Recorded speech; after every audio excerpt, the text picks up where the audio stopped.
We have some of the finest minds of the fund management industry here with us today. It is my privilege to invite onto the dais Mr. Prashant Jain, CIO, HDFC AMC. Mr. Shankaran Narain, CIO, ICICI Prudential. Mr. Mahesh Patil, Co-Head Equities, Birla Sun Life Mutual Fund. Mr. Ritesh Jain, CIO, Tata AMC. And Mr. Harsha Upadhyay, CIO, Equities, Kotak AMC. Naren, I'll start with you and probably with the trickiest of questions, which is the global context, because we understand domestic markets better than we understand global. But for the last 7 years, we've seen that asset prices, especially equity prices globally, have been on liquidity-injected steroids. Now we have Dr. Rajan sort of publicly making a point that too much of steroids can lead to damage at some point of time. We also know that a lot of experts have been saying that we are kicking the can down the road, we're kicking the can down the road, and nobody knows what happens when you stop kicking that can down the road. Then you have things like Greece and Grexit that come and tell you what happens when the can is kicked too far. You have a Chinese market implosion, that has happened.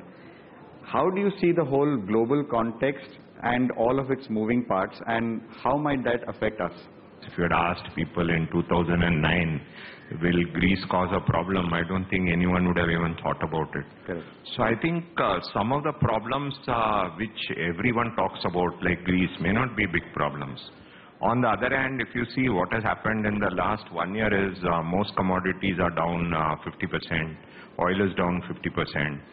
So if you look at other products, some of the other commodities are down. So there could be, what we have seen is that there could be countries which move into very high current account deficits, and then the possibility of a problem comes. So frankly, if you ask me, one, China is a command economy.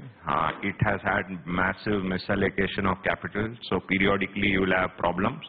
They'll try to postpone the can, and maybe they'll be able to postpone it for quite some time. That is the advantage of a command economy. The approach they seem to have taken is the American approach. We'll do what it takes. So they give money to banks, to brokers to buy stocks. Can't think that we would do that in India. So I would say when you decide what it takes, the problem will get postponed. That is what it looks, but the problem exists. But there are a lot of commodity countries which may get into a current account deficit problem, maybe a Brazil or something like that. That can cause its own spin-offs. But what I find is that we in India are too focused on the problems of the world. And frankly, if you ask me, the opportunities to invest in every problem, the returns have been very high. So if you had invested in a GFC, the return was very high. If you invested in the Asian financial crisis, the returns was very high. If you invested during the Greece, Italy, Spain problem, the returns were very high. So I think to people like asset allocators in this room, actually a crisis is an opportunity to actually increase their allocation to risky assets. And so as long as they practice an asset allocation model on a continuing basis and then use every crisis to increase their allocation to risky assets, they'll be through. But if they say, okay, I'll keep all my money always in risky assets, then each crisis becomes a problem. So I think to me, there will be in the next 10 years problems which you'll never foresee, which will come, and there will be opportunities. And if there are periods of time when there is no crisis, slowly asset classes will become very, very costly. And then you actually need to practice asset allocation by pulling out money from costly asset classes. Yeah. So I think too much of time being spent on Greece, too much of time being spent on problems which are already known, I don't think so. If you look at it, the people who predicted the crisis and who continuously predicted the crisis, like Nouriel Roubini or Meredith Whitney or Mr. Paulson, who bet on gold after going right the first time, all those people now, they don't find newspaper headlines. Does anyone know what has happened to Meredith Whitney or Nouriel Roubini? So I think one is that after a crisis, it's very easy to predict more crises. So I would say that practice asset allocation and use any crisis which develops to add to risky assets. Okay. That's the way I look at it. Got it. Prashant, if I could ask you to come in on the domestic scene, though, so Naren has set a context on the global concerns. On the domestic scene, there was a lot of optimism a year ago. Somewhere along the line, the sense is that optimism is now hope and not that much of optimism. So if you were to look at the on-ground activity in the domestic economy, are there any concerns that worry you from a medium-term perspective, or are all of these the classical walls of worry that you think the bull market will cross? I think I have never been as positive on India in a long time as I am today. And let me share with you some reasons.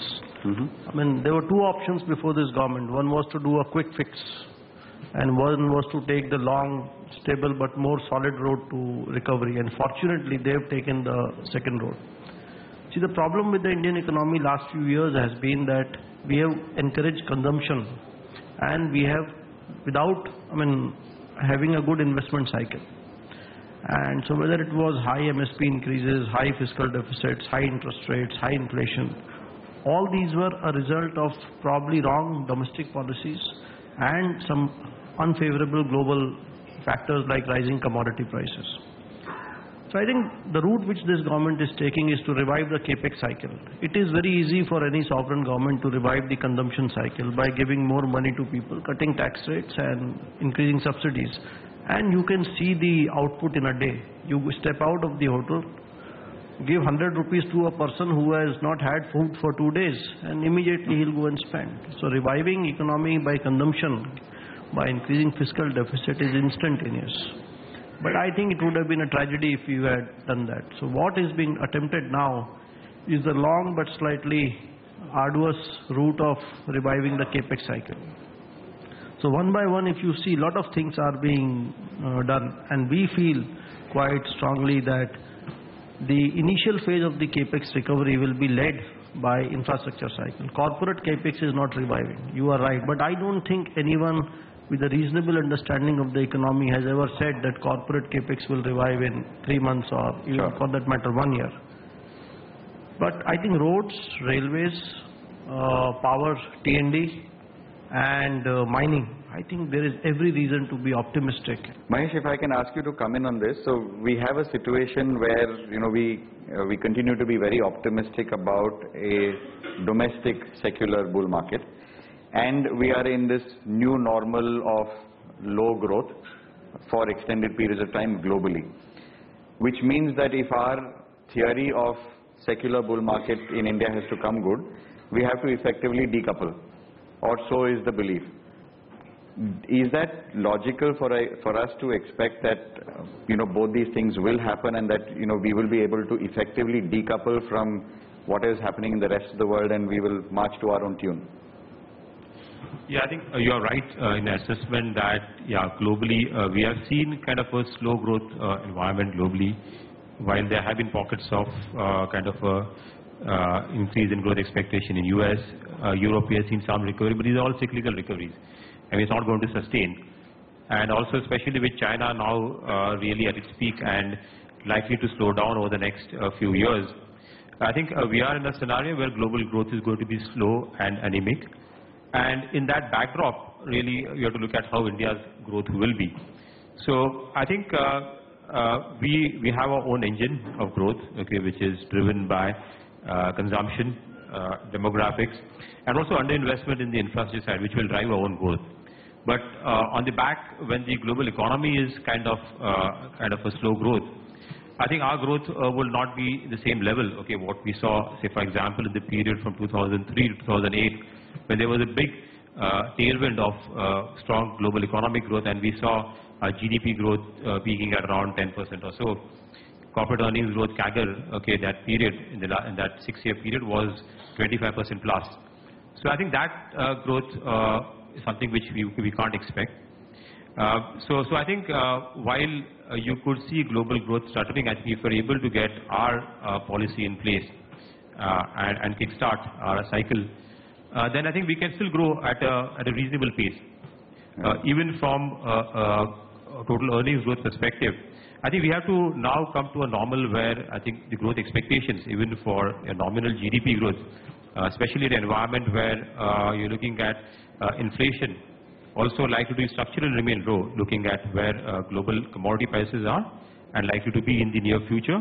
And also the fact that what the anchoring which the RBI and the government is doing on inflation front.